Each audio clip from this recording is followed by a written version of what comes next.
سيدنا ومولانا محمد وعلى آل سيدنا ومولانا محمد وبارك وسلم يا رب صل وسلم دائما أبدا على حبيبك خير الخلق كلهم.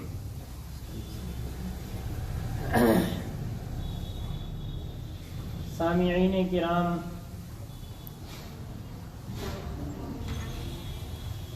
اللہ تبارک و تعالی نے اس کائنات کی ہدایت اور رہنمائی کے لیے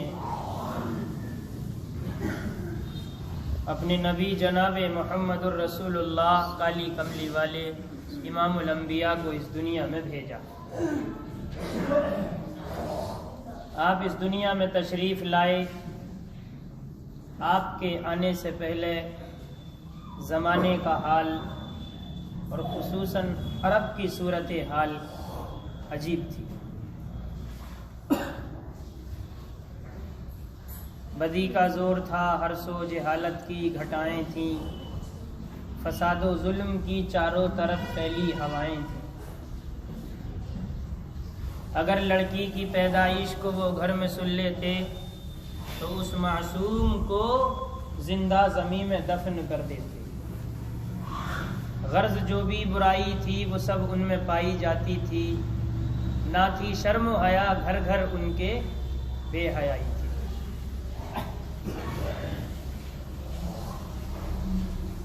خدا نے ان کے حال پر رحم فرمایا، اپنے نبی جناب محمد الرسول اللہ صلی اللہ علیہ وسلم کو ان میں مبعوث فرمایا. بزرگوں، عزیزوں، آج آدمی پہ عبادت غالب ہے. عبادت غالب ہے. عبادت کرنے والے آپ کو آج بہت سارے ملیں گے. نمازی بہت ملیں گے، حاجی بہت ملیں گے، لیکن اس عبادت کے ساتھ جو چیز ان کی عبادت کو اور اسلام کو خوبصورت بناتی ہے وہ نہیں ملے گا.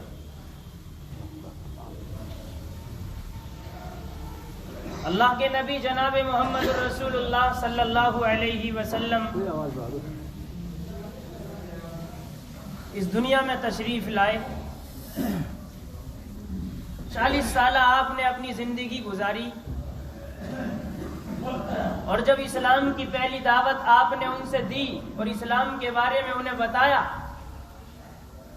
تو آپ نے یہ کہا تھا، لوگوں آپ کا میرے بارے میں کیا خیال ہے؟ کیا کہتے ہیں آپ میرے بارے میں؟ اگر میں آپ سے کوئی بات کہوں تو آپ میری بات کا یقین کرو گے؟ تو آپ نے فرمایا، ما جربنا علیک الا صدقا. پیارے آقا، پیارے نبی، پیارے بھتیجے، آپ کو ہم نے آج تک عزت کے اعتبار سے، شرافت کے اعتبار سے، دیانت کے اعتبار سے، ایمانداری کے اعتبار سے ہم نے آپ کو بالکل ہر اعتبار سے سچا پایا ہے. کبھی آپ میں ہم نے جھوٹ پایا ہی نہیں. یہ واقعہ نہیں بتاتا میں بتا کچھ اور رہا ہوں. یعنی وہ لوگ جو عنقریب آپ کے دشمن ہونے والے ہیں وہ آپ کو کہتے ہیں کہ آپ کی ذات کے اندر کوئی کمی نہیں ہے، اور نبی ہوتا ہی وہ ہے. نہ نبی کی ذات کے اندر کوئی کمی ہوتی ہے اور نہ نبی کی بات کے اندر کوئی کمی ہوتی ہے. نبی کی ذات بھی جنت والی ہوتی ہے اور نبی کی بات بھی جنت والی ہوتی ہے. جو نبی کی ذات کو نہ مانے وہ بھی کافر ہو جاتا ہے، اور جو نبی کی بات کو نہ مانے وہ بھی کافر ہو جاتا ہے، دائرہ اسلام سے نکل جاتا ہے. تو میرے بزرگوں، میں یہ کہہ رہا تھا کہ آج عبادت غالب، عبادت کا رنگ ہمارے اوپر چڑھا ہوا ہے. نمازیں پڑھنا آسان ہے، دولت ہے تو حج کرنا آسان ہے، دولت ہے تو زکوٰۃ دینا آسان ہے. لیکن جو اسلام ایک نقشہ کھینچتا ہے، اسلام نے جو چیزیں بتائی ہیں کہ وہ چیزیں ہمارے اندر پائی جا رہی ہیں تو اس میں ہم فیل ہیں، ناکامیاب ہیں، بڑے دور ہیں ان چیزوں سے۔ میرے بزرگوں، اگر کمال ہم حاصل کرنا چاہتے ہیں، رب کو صحیح معنی میں ہم راضی کرنا چاہتے ہیں اور آخرت میں ہم سرخرو اور کامیاب ہونا چاہتے ہیں، تو عبادت جس طریقے سے آج کے دور میں ہم کر رہے ہیں اس طریقے سے ہمیں اپنے معاملات کو، اپنے اخلاق کو، اپنے معاشرت کو، اپنے رہن اور سہن کو، اپنے طور و طریقوں کو بھی اسلام کے مطابق کرنا ہوگا۔ پھر یہ عبادت دیکھنا، اس کا مزہ، پھر اس عبادت کا مزہ دیکھنا۔ اللہ کے نبی جناب محمد الرسول اللہ کالی کملی والے امام الانبیاء کا فرمان ہے کہ لوگوں، آج تم اپنے اسلام کو خوبصورت بناؤ اخلاق کے ذریعے، سخاوت کے ذریعے۔ اور پھر آگے کہا، علماء نے لکھا کہ آدمی اگر اپنے اسلام کو خوبصورت بنانا چاہتا ہے تو اس کے لیے ضروری ہے کہ وہ نرمی کو اختیار کرے، اکڑ نہیں ہونی چاہیے۔ مانا آپ 5 وقتہ نمازی ہیں، مسجد میں اگر کوئی وہ آدمی آتا ہے جو کبھی نہیں جھانکتا تو آپ اسے یہ نہ دکھاؤ کہ نہیں میرا تو ٹھیکہ یہاں کا نہیں، وہ اللہ کا بندہ ہے، معلوم نہیں آج کی اس کی عبادت تیری ساری زندگی کی عبادت پر بھاری پڑ جائے، تجھے پتا نہیں ہے۔ ارے قبول کرنے والا تو وہ ہے اور عبادت میں وزن پیدا کرنے والا تو وہ ہے، جیسی جس کی نیت ہوگی، پتہ نہیں تیری نیت کیا ہے۔ بہرحال آج میں نے اس میں سے ایک چھوٹی سی بات لی کہ بہت ساری چیزیں ہیں، آج ہمیں نرمی اختیار کرنے کی ضرورت ہے اور عمدہ اخلاق پیش کرنے کی ضرورت ہے۔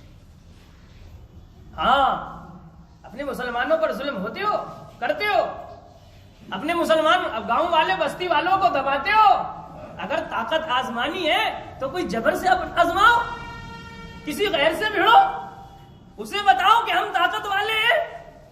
صحابہ کرام وہ تھے کہ غیر سے بھیڑتے تھے، اگر غیر کوئی اسلام کے بارے میں بولتا تو اس کا مقابلہ کرتے تھے، اور اگر کوئی اسلامی بھائی اگر کچھ کہتا تو اسے درگزر کر دیا کرتے تھے۔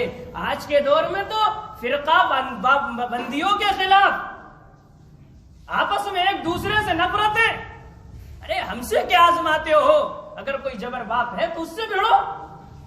یہ میرے لیے بھی یہ پیغام ہے، یہ آپ کے لیے بھی یہ پیغام ہے۔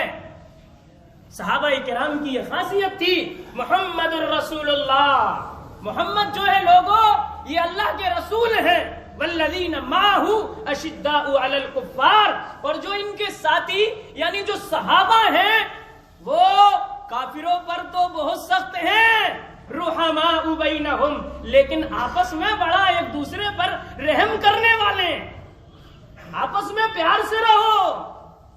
تو 4 دن نماز پڑھتا ہے تو دین کا ٹھیکہ تو نے نہیں لے لیا، میں نماز نہیں پڑھتا لیکن میں مسلمان ہوں، تو تجھے میری بھی قدر کرنی ہوگی، میری بھی عزت کرنی ہوگی، میرے بھی جذبات کو ٹھیس پہنچانا نہیں ہوگی۔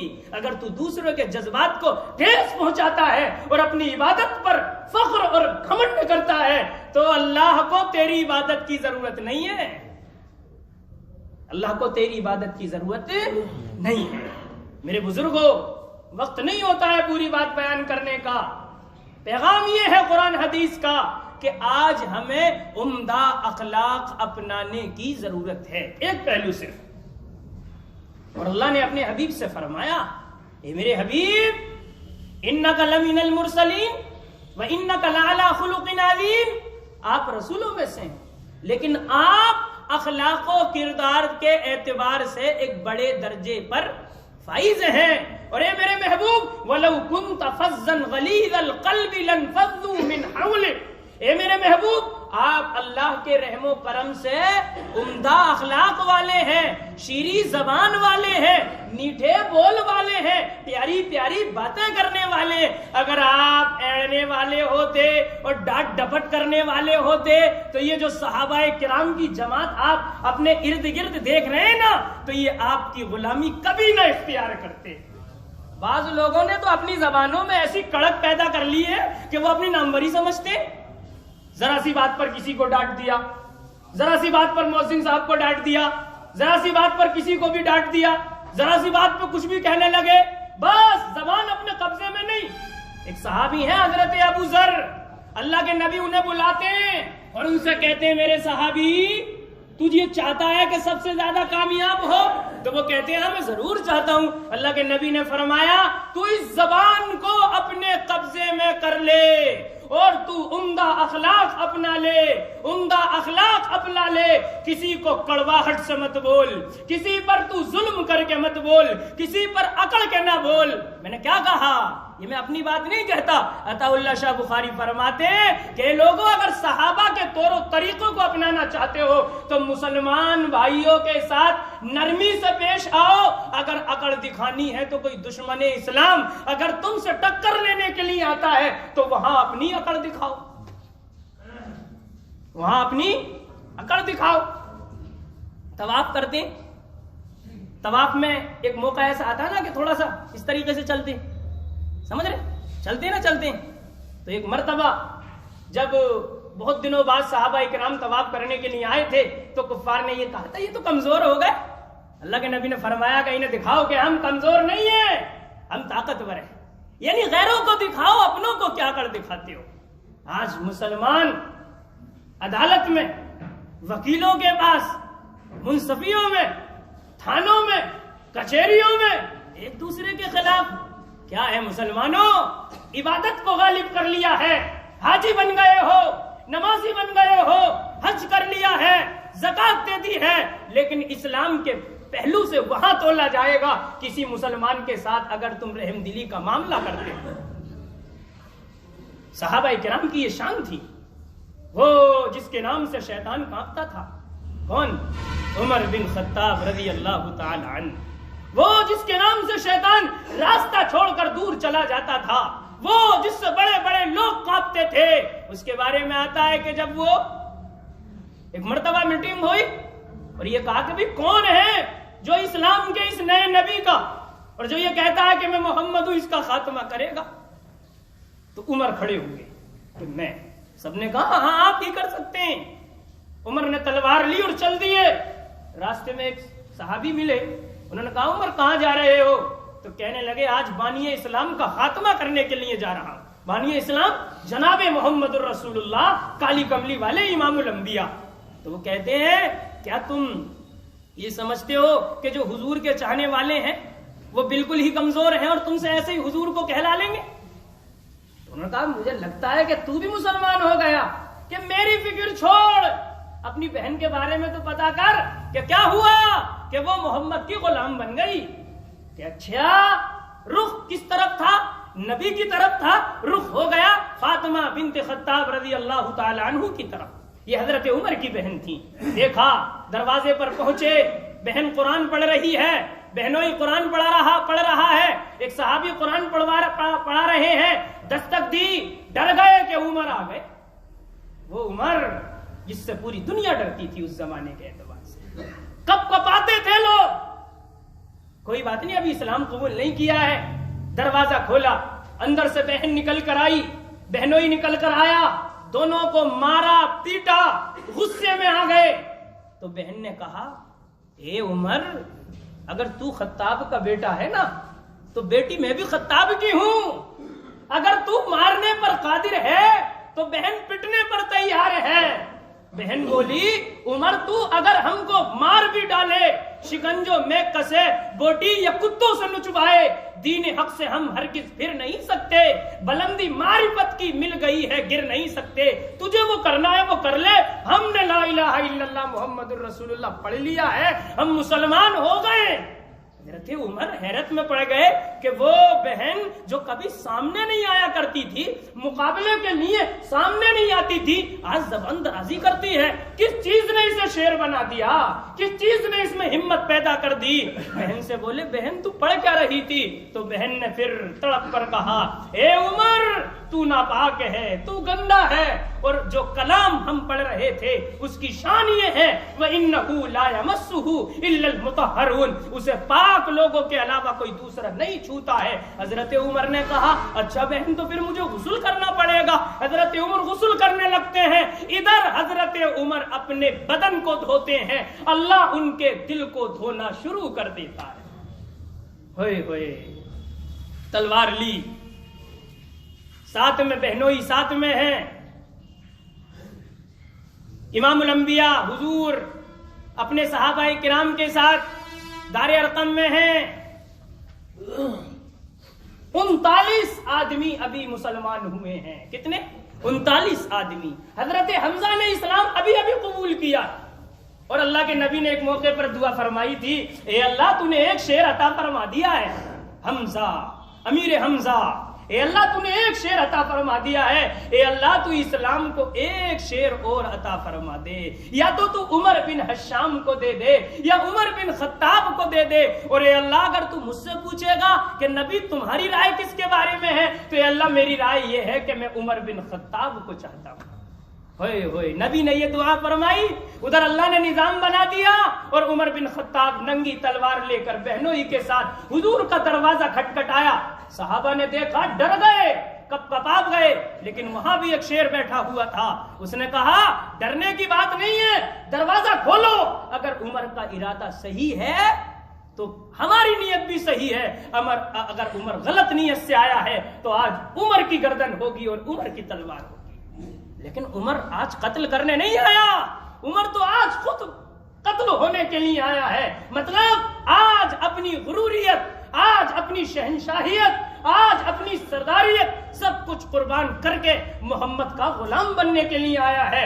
امام الانبیاء کی خدمت میں آئے، امام الانبیاء نے جب عمر کو دیکھا، امام الانبیاء دعا فرما چکے تھے، رب سے ایک امید تھی کہ نظام بدلے گا، کچھ نہ کچھ ضرور ہوگا۔ حضرت عمر کی قمیض پکڑی اور حضرت عمر سے یہ کہا، عمر کیا ابھی وقت نہیں آیا ہے کہ تو اسلام کو قبول کر لے؟ رب نے قرآن کو نازل فرمایا، طٰہٰ ما انزلنا علیک القرآن لتشقیٰ، محبوب آپ کی قسم قرآن یہ اس لیے نازل نہیں ہوا ہے کہ آپ مشقت میں پڑ جائیں، آپ پریشانی میں پڑ جائیں، ارے یہ تو آپ کو سلامتی دینے کے لیے آیا ہے۔ حضرت عمر نے جب یہ کلام سنا، اننی انا اللہ لا الہ الا انا فاعبدنی واقم الصلاۃ لذکری، کہ لوگوں کس اللہ کو مانتے ہو، کس بتوں کی پوجا کرتے ہو، میں ہی تمہارا اللہ ہوں، مجھے ہی مانو، میری عبادت کرو۔ حضرت عمر نے لا الہ الا اللہ محمد الرسول اللہ پڑھ کر اسلام کو قبول کر لیا۔